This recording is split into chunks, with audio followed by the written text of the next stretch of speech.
Well, okay, I'm back, and I just finished the first chapter of Captain America, the 1944 serial starring, let's see if I can, sorry about the, Dick Parcells. It's also, he plays Grant, oh wait, I was gonna do a joke. Yeah, he plays Grant Gardner. He's a district attorney. Apparently, he's a costume crime fighter. Apparently, even though we never seen him before, there's no Bucky, but he does have no shield. He actually has a gun, and he has a very hot Lauren Gray as his assistant named Dale. Secretary, by the way, who's actually very efficient with the gun, which I'll explain later as the serial goes along. Also has Lionel Atwell, who's probably most famous for being in like almost every Frankenstein movie the Universal had to offer, starting from Son all the way to House of Dracula. He played various roles. In Ghost of Frankenstein, he was an evil scientist who put Bela Lugosi's brain into Frankenstein. So he started talking with I keep saying Bela Lugosi's mouth.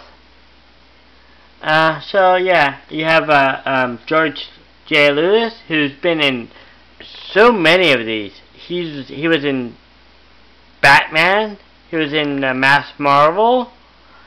I believe Spy Smasher and many others. I think one of his last roles was in the 1966 Batman movie, actually. He played one of the Spanish dignitaries at the end where the villains made them into dust and stuff. The only other notable cast is John Davidson, who plays Gruber. He's an assistant to Dr. Maldor, Lionel Atwell assistant. And George Lewis plays Bart Manson. He's like the lieutenant. He's gonna be the douche that fights Captain America like in every episode. Or every chapter, actually. Well, I did some research. It's supposed to be a Fawcett comic book character called Mr. Scarlet, who was a crusading DA / costume crime fighter, but I believe they either lost the rights or he was not popular enough to even be done, even though they did Spy Smasher and Captain Marvel before this.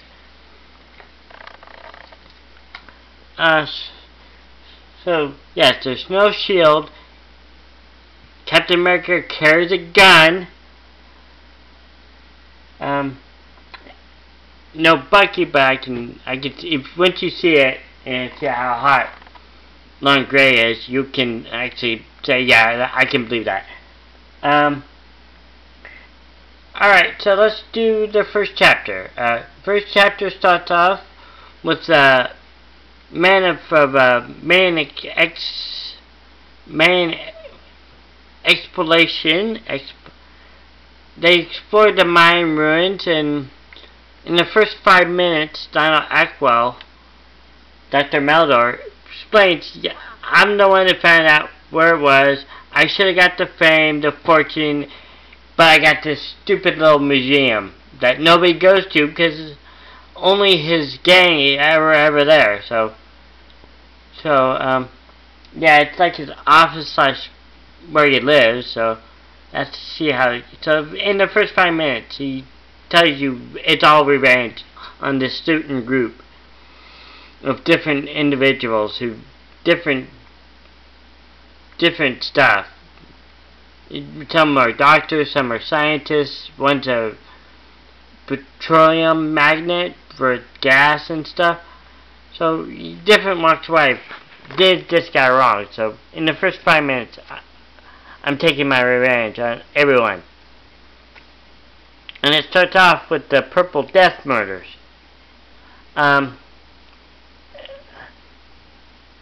yeah, purple death mode, where somehow they get it. Once you whiff one, if you smell it, you will become hypnotized, and you'll die, and you get these purple blotches all over their body. So he kills one of a scientist, and I shit you not, he wanted the plans to a vibrator. Apparently he created a machine or a vibrator so powerful when a woman orgasms, it'll destroy a whole building. I'm kidding. No, it's a machine. I'm kidding. But how they got through it without bursting out laughing, I don't know. But Lionel Alcohol could do anything. He can make the silliest stuff seem so ridiculous, but he makes it seem, he plays it so straight. So he kills this one guy, but he gets the combination, so he sends Bart Manson, George Lewis' character, Bart, he take these purple gas bombs just in case something happened.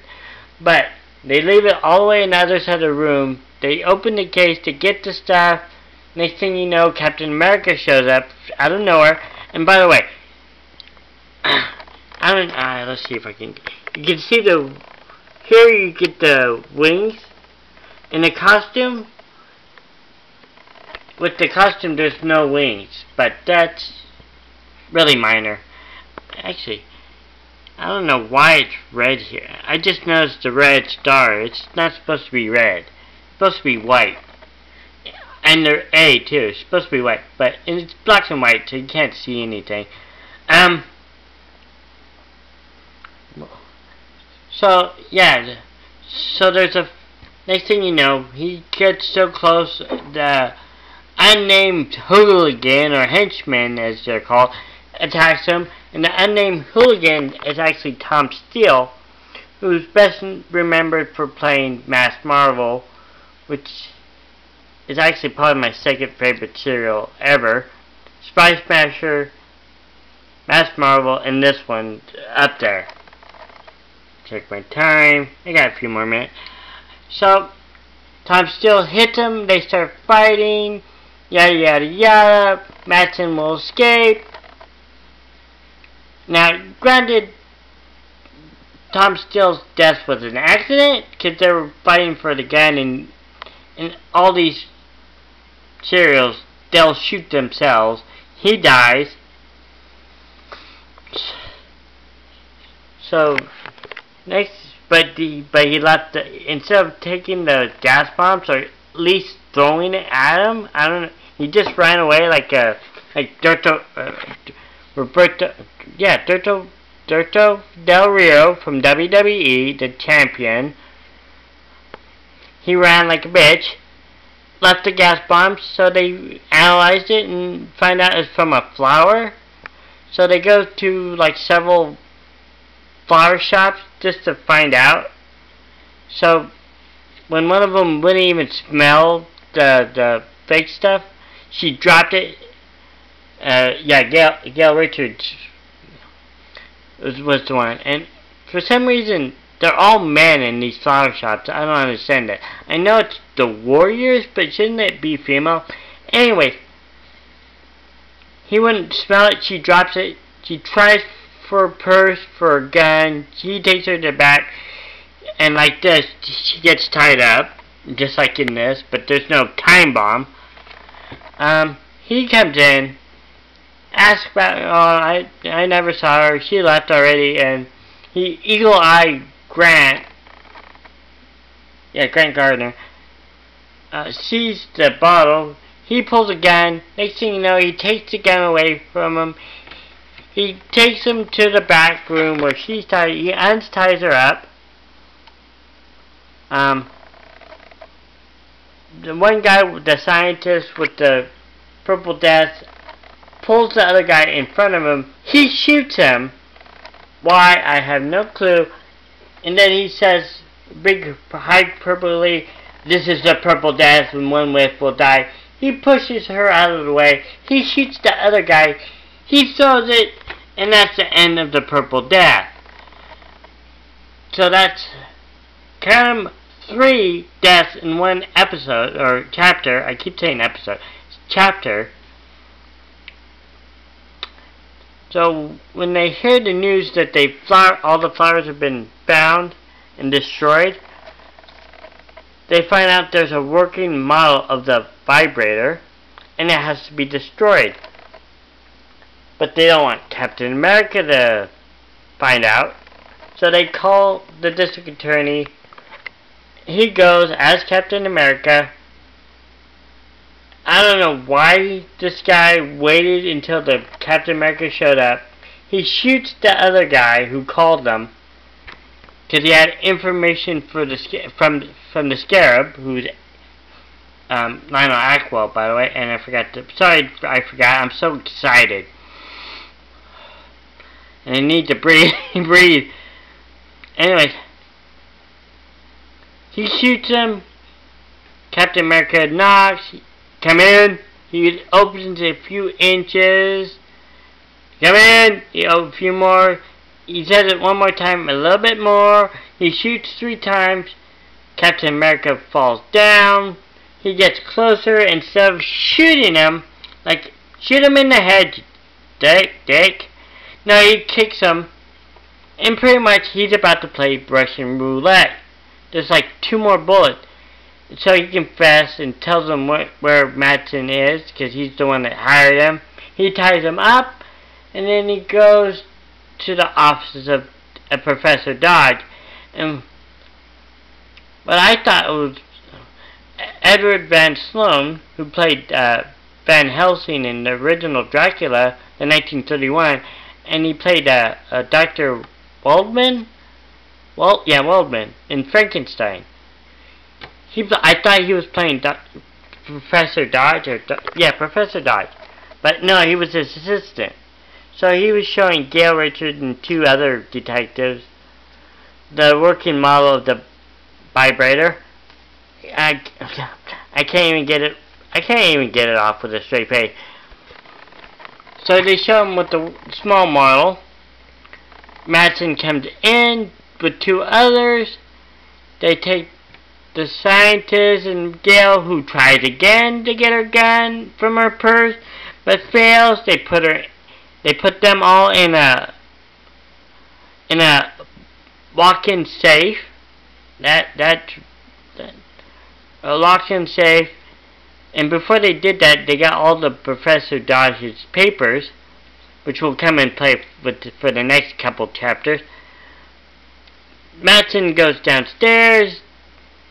After they already locked him in the safe, they turn it on, and it slowly but surely it goes all the way to a million volts before it shakes the building. Captain America shows up after they're about to leave. Fight breaks through. One guy gets knocked out for a brief second, and at one point Captain America hits the guy. He looks at him for, "Fuck you, you pudgy little fucker," and he hits him over the desk. And then a few minutes later, Captain America hit him so hard he falls out open window to his death. So that's 4 deaths in one chapter. This is our hero, folks. Anyway, so the other guy starts fighting for a few minutes.